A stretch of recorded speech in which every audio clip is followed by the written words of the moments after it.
Welcome back. तो आज जो डेट है वो है 3 दिसंबर और टाइम हो रहा है दिन के दोपहर के 2 बज रहे हैं और टेम्परेचर जो है वो करीब 3 या 4 डिग्री है, 3-4 के बीच में है। तो आज का जो टॉपिक है वो काफ़ी इंटरेस्टिंग है और आज हम ये बताने वाले हैं कि इवन दो आपके पास कोई भी कार्ड हो, ज़ीरो फॉरेक्स मार्कअप हो, बिना मार्कअप हो, क्रेडिट कार्ड हो, कुछ भी हो, आप जो है अपना पैसा कैसे बचा सकते हैं फ़ॉरेन के एटीएम से पैसा निकालते समय।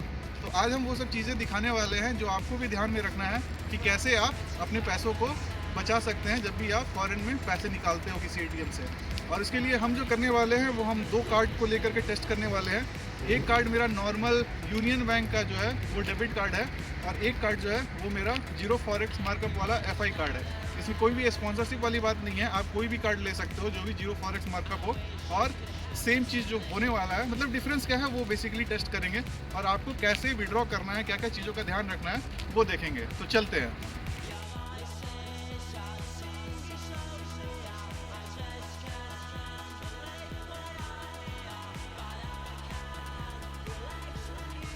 तो हमको एक एटीएम मिला है जो कि है यूरोनेट का। ये एक एटीएम वेंडर है और इसमें हम ट्राई करने वाले हैं अपना पहला यूनियन बैंक का कार्ड का।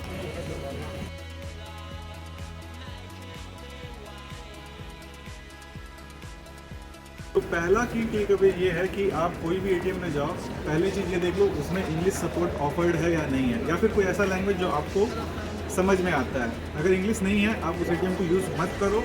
नो मैटर आप कितना भी गूगल ट्रांसलेट और कोई भी ट्रांसलेट ऑप्शन लगाओगे, कुछ ना कुछ चीज़ें ऐसी रहेंगी जो आपसे मिस हो जाएगी और आप ओवरचार्ज हो जाओगे।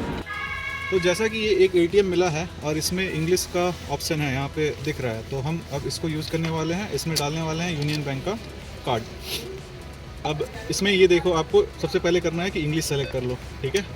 इंग्लिश सेलेक्ट करने के बाद ये पिन मांग रहा है। मैं बस ऐसे ही कुछ भी गलत पिन दे रहा हूँ क्योंकि मुझे एक्चुअल में ट्रांजैक्शन नहीं करना है, मुझे बस दिखाना है कि ऑप्शंस क्या क्या आते हैं।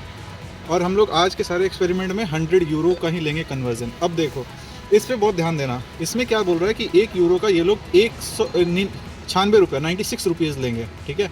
तो आपको हमेशा ये ध्यान रखना है कि जब भी आप किसी कार्ड से ट्रांजैक्शन करो तो उसमें ध्यान रखना कि आप अपने कार्ड पर आईएनआर में चार्ज मत करवाओ, क्योंकि इसमें क्या होता है कि ये लोग का कन्वर्जन रेट लगेगा जो ये आपको 96 रुपीज़ लगाएंगे 1 यूरो देने के लिए।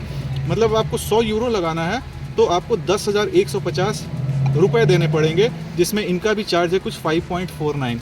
तो ये सारी चीज़ें काफ़ी ही ध्यान से देखो। और इसमें नीचे ऑप्शन रहता है कंटिन्यू कन्वर्जन और कैंसिल कन्वर्जन। तो आपको हमेशा जो है वो कैंसिल कन्वर्जन करना है। क्यों करना है वो मैं आपको अब समझाता हूँ। पहले ये आप देख लो, ये समझ लो, इस स्क्रीन तक जाने का आपका कुछ भी पैसा नहीं लगता, आप यहाँ पे कैंसिल कर सकते हो। तो मैं यहाँ पे जैसे भी कैंसिल कर रहा हूँ, बट इतना याद रखना ये 100 यूरो का मेरे से 10,150 रुपये मांग रहे हैं, तो मैंने कैंसिल कर दिया।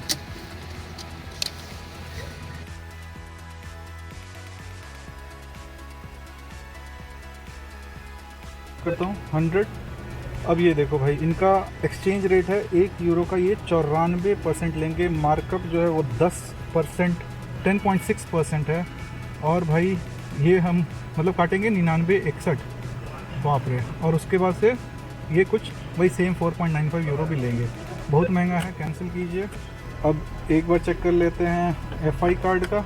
एफआई कार्ड जो है वो आपका जीरो फॉरेक्स मार्कअप बोलता है, इसको इंग्लिश करा।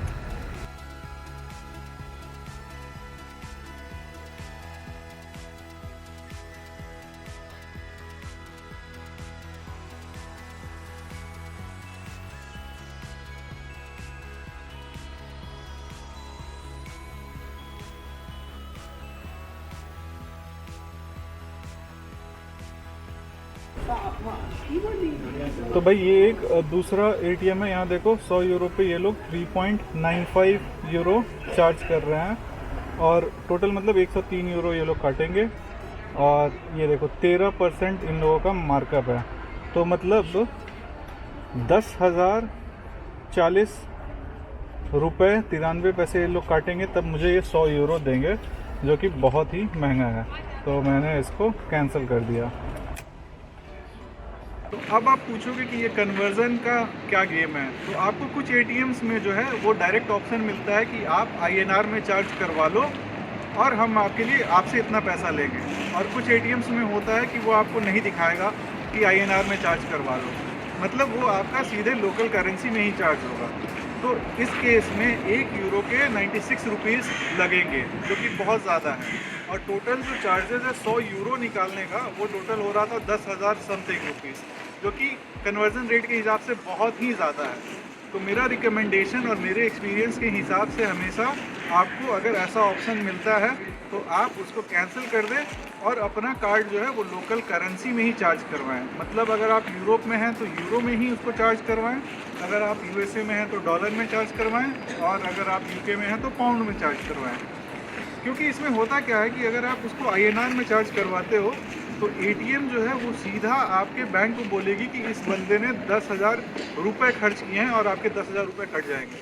लेकिन अगर आप लोकल करेंसी में करवाते हो तो आपका बैंक आपका जो ATM है, ये जो ATM है जिससे आपने निकाला है, वो आपके बैंक को बोलेगा कि भैया इस बंदे ने 100 यूरो निकाले हैं। अगर उनका कुछ चार्ज है तो बोलेंगे 105 यूरो इन्होंने खर्च किए हैं, और बैंक फिर डिसाइड करेगा कि 105 यूरो का आपको कितना चार्ज करना है। हो सकता है बैंक आपको 84 का कन्वर्जन रेट दे दे, 85 का दे दे, या फिर हो सकता है 88 का भी दे दे। इन एनी केस जो मैंने देखा है, मेरा जो एक्सपीरियंस है, बैंक जो है हमेशा आपको फ़ायदा कराएगी। तो आप इसको लोकल करेंसी में ही पे कीजिए, INR में पे मत कीजिए। सेम ऑप्शन आपको हो सकता है कुछ शॉपिंग मॉल्स में भी मिल जाए, और सेम ऑप्शन हो सकता है आपको शॉपिंग वेबसाइट्स पे भी मिल सकता है। उसमें आप बोलेंगे कि INR में पेमेंट करना है या लोकल करेंसी में करना है, आप हमेशा लोकल करेंसी को चूज़ करें। तो अब ये same ATM card same amount दूसरे ATM में टेस्ट करने के लिए डाल दिया गया है, और हम लोग फिर से वही रूल अपनाएंगे। पहला चीज़ कि हमको इंग्लिश सेलेक्ट करना है, या फिर जो भी आपका नोन लैंग्वेज है वो, विड्रॉ कैश, और सेम 100 यूरो का अमाउंट। अब जो है ये रिक्वेस्टेड अमाउंट बोल रहा है, कंफर्म करने के लिए ग्रीन बटन दबाइए, और हम यहाँ पर ये ग्रीन बटन दबा दिए। अब इसमें ये पिन मांग रहा है। तो अब देखो इसमें क्या होता है कि कुछ ATMs जो हैं वो आपको कन्वर्ज़न के लिए पूछेंगे ही नहीं, ये कन्वर्ज़न के लिए नहीं पूछेगा, ये सीधे जा रहा है ट्रांजैक्शन करने।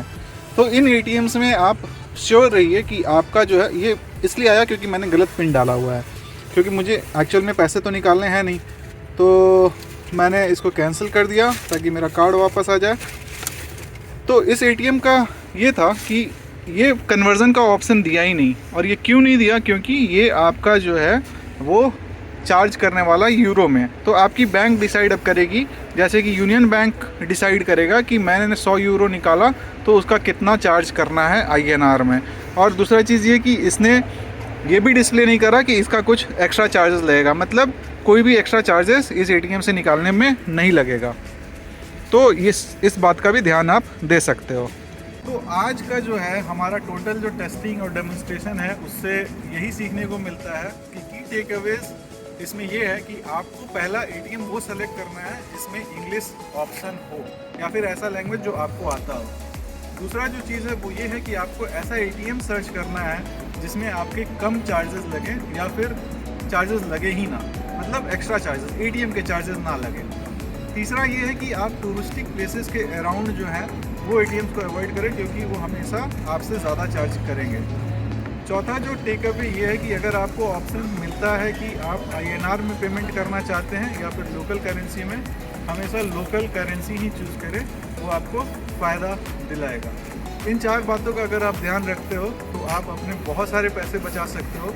और जैसा कि आज के टेस्टिंग में आपने देखा कि कितना डिफरेंस है, कहीं पर 10,000 लग रहा है, कहीं पर कुछ और लग रहा है, या फिर कहीं पर लग ही नहीं रहा है। तो उस हिसाब से आप अपने पैसे को बचा सकते हैं और अच्छे से ट्रैवल कर सकते हैं।